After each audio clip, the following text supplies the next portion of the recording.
नमस्कार। आज हम हिंदी साहित्य की एक बहुत ही खास, एक अमर रचना पर बात करने वाले हैं। हाँ, हरिवंश राय बच्चन जी की मधुशाला। हमारे पास इससे जुड़े कुछ नोट्स हैं तो सोचा कि इस पर थोड़ी गहराई से चर्चा की जाए। बिल्कुल बिल्कुल। मधुशाला ये 1935 में पब्लिश हुई थी। हाँ, 1935। और इसकी एक खास बात है इसकी शैली। ये रुबाइयों में है, रुबाइयाँ? यानी वो चार चार पंक्तियों वाले छंद। हाँ, वही 4 लाइन वाले छंद। ये फारसी काव्य से प्रेरित है, पर बच्चन जी ने इसे हिंदी में एक अलग ही पहचान दे दी। और इसकी शुरुआती पंक्तियां तो शायद सभी ने सुनी होंगी।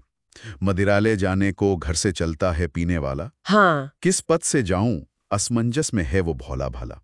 ये लाइनें मतलब सिर्फ पते की बात तो नहीं लगती है ना। बिल्कुल नहीं।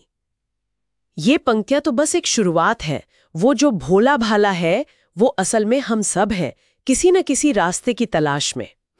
चाहे वो ज्ञान का रास्ता हो, प्रेम का, या क्या कहते हैं, मोक्ष का। यहीं से मधुशाला का असली फलसफा शुरू होता है। तो ये ऊपरी तौर पे भले शराब या मैखाने की बात करे, हाँ, ऊपरी तौर पे तो यही लगता है। लेकिन अंदर इसके जीवन, मृत्यु, प्रेम, समाज, यहाँ तक कि आध्यात्मिकता पर भी गहरा चिंतन है। निश्चित रूप से ये एक दार्शनिक रचना है शराब के पर्दे में।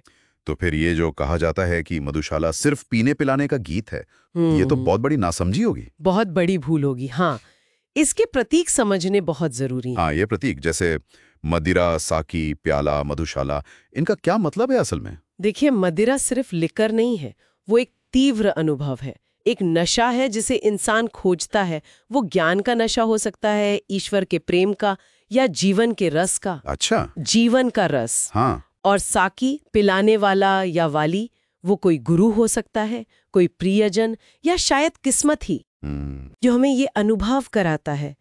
प्याला वो माध्यम है, हमारा शरीर, मन, हालात, कुछ भी। और मधुशाला? मधुशाला ये दुनिया है, ये संसार, जहाँ ये सब अनुभव मिलते हैं। और हाला जो पी जा रही है? हाँ, हाला वो तो सबसे दिलचस्प है। कहीं कहीं बच्चन जी ने हाला को खुद कविता कहा है, या जीवन का आनंद। वाह, यानी कविता ही नशा है, जीवन का आनंद ही नशा है। बिल्कुल। ये तो बहुत गहरा है। मतलब जीवन ही एक मधुशाला है और हम सब अपने अपनी हाला की तलाश में भटक रहे हैं। हाँ, कह सकते हैं। तो इस तलाश के बारे में बच्चन जी का नजरिया क्या है? क्या वो सिर्फ भटकने की बात करते हैं? नहीं, बिल्कुल नहीं। उनका संदेश बहुत सक्रिय है, कर्म प्रधान है। वो कहते हैं कि रास्ते पूछते रहने से या कंफ्यूज रहने से क्या होगा। उनकी एक और मशहूर पंक्ति है, पूर्व चलने के बटोही बाट की पहचान कर ले। हाँ, ये भी सुनी है। इसका मतलब है कि हाँ, रास्ते को समझो, जानो, पर चलो जरूर, अनुभव करो, हिम्मत दिखाओ। जिंदगी सिर्फ सोचने के लिए नहीं है, उसे जीना है। उसे जीना है, उसकी चुनौतियों को भी और उसके आनंद को भी अपनाना है। सही बात है। और इस कर्म के संदेश के अलावा क्या इसमें उस समय के समाज पर या धार्मिक सोच पर भी कोई चोट है? इसे अक्सर थोड़ी विद्रोही कविता भी मानते हैं लोग। हाँ, मानते हैं, और है भी। इसमें धार्मिक पाखंड पर, कर्मकांड पर बहुत तीखा कटाक्ष है। जैसे वो कहते हैं, बैल कराते मंदिर मस्जिद, मेल कराती मधुशाला। हाँ, ये तो बहुत सीधी चोट है। बिल्कुल। उनका मानना था कि सच्ची रूहानियत, ईश्वर से जुड़ाव, वो किसी मंदिर, मस्जिद या पूजा पाठ में नहीं है, बल्कि इंसानी प्रेम में है, भाईचारे में है, मन की सफाई में है। और ये बात उस जमाने में कहना, हाँ, 1930s में, हाँ, 1930-40 के दशक में, जहाँ धर्म और रीति रिवाज बहुत हावी थे, ये काफी हिम्मत की बात थी। वो एक तरह से जड़ हो चुकी मान्यताओं को हिला रहे थे। सही कहा। और आपने ये भी बताया कि हाला को कभी-कभी कविता भी माना गया है। हाँ। तो क्या कविता की अपनी शक्ति पर भी जोर है इसमें? बहुत ज्यादा। बच्चन जी के लिए तो लिखना, कविता करना, वो खुद एक साधना थी, एक नशा था। अच्छा। हाँ, उन्होंने अपनी कलम को प्याला कहा, अपनी कल्पना को साकी, और कविता को ही हाला। ये दिखाता है कि आर्ट, लिटरेचर, ये उनके लिए जिंदगी को जीने और समझने का एक बहुत जरूरी तरीका था, शायद सबसे बड़ा सुख भी। इन्हीं सब बातों से समझ आता है कि मधुशाला इतनी लोकप्रिय क्यों हुई और आज भी क्यों है। क्या चीज़ है जो इसे इतना खास बनाती है, जो इतने सालों बाद भी लोगों को अपील करती है? मेरे ख्याल से इसका दोहरापन। एक तरफ तो इसमें जिंदगी का जश्न है, मस्ती है, एक बेफिक्री सी है जो आम इंसान को अच्छी लगती है। हाँ। और दूसरी तरफ हर लाइन में एक दार्शनिक गहराई छिपी है। जीवन के जो बड़े सवाल है ना, उनसे जूझने की कोशिश है। हम्म। उन्होंने मुश्किल फिलॉसफी को बहुत आसान, गाने लायक भाषा में लोगों तक पहुंचा दिया। हाँ, गीता तो इसकी बहुत बड़ी ताकत है। बिल्कुल।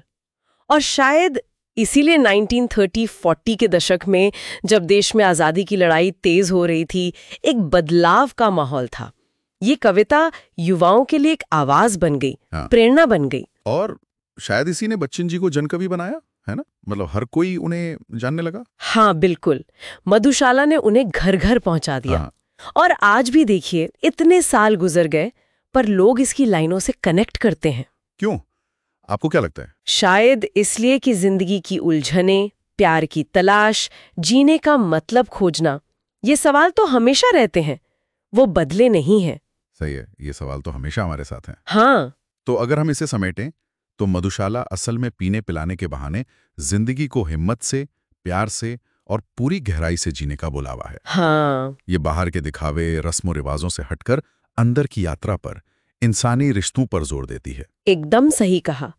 एक जटिल पर बहुत खूबसूरत संदेश है इसका, कि जीवन की इस मधुशाला में अपनी राह खुद चुनो और फिर उस पर पूरे होशो हवास और हिम्मत से चलो। बिल्कुल। और इसी सोच के साथ हम अपने सुनने वालों के लिए एक सवाल छोड़ सकते हैं। हाँ, जरूर। सोचने के लिए एक बात, क्या? जैसे मधुशाला का वो पथिक था, वो अपनी राह को लेकर उलझन में था। आज की दुनिया तो और भी ज्यादा जटिल है, इतने सारे विकल्प हैं, इतना शोर है। हाँ, ये तो है। तो इस दुनिया में हम अपने जीवन का सही पथ, मतलब अपनी असली राह, उसे कैसे पहचाने, और पहचानने के बाद उस पर चलने की हिम्मत, वो हौसला कहाँ से लाएं, ये सोचने वाली बात है।